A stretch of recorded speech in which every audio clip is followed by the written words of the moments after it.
John Wall did not play in this game. He sat out with a sore knee. In the last game against the Miami Heat, he was held scoreless until the fourth quarter, and after the game, he blamed his knee for his slow start. So he's going to rest up and make sure he's all good to go. DeRozan catches the lob back door. Back the other way is Bradley Beal knocking down the splash. This was still a good game even though Wall was not playing. Look at these moves from DeRozan. Hit him with the half spin, went baseline.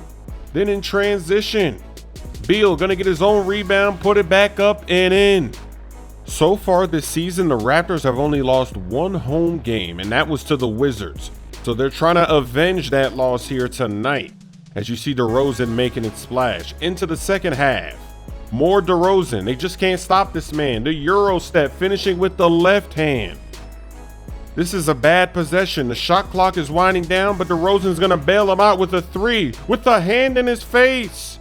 He's on fire here down the stretch. Wizards, they gotta act fast. Quick three from downtown, splash. Makes it a 5-point game at that point, but DeRozan gonna deliver the dagger here off this missed three. The defense just forgets about DeRozan on the right side of the court, and he throws down a vicious slam. That's a good question, DA. You should be promoted. Look, I've been studying the form of the greatest shooter to ever live. And what I mean by that is I've been taking a lot of shots in front of the mirror because you know what? I am the best. Now I can probably just leave my warm-up jacket on and still run the table with a perfect round. You go ahead and start engraving my name on that trophy because, this contest is in the bag, baby.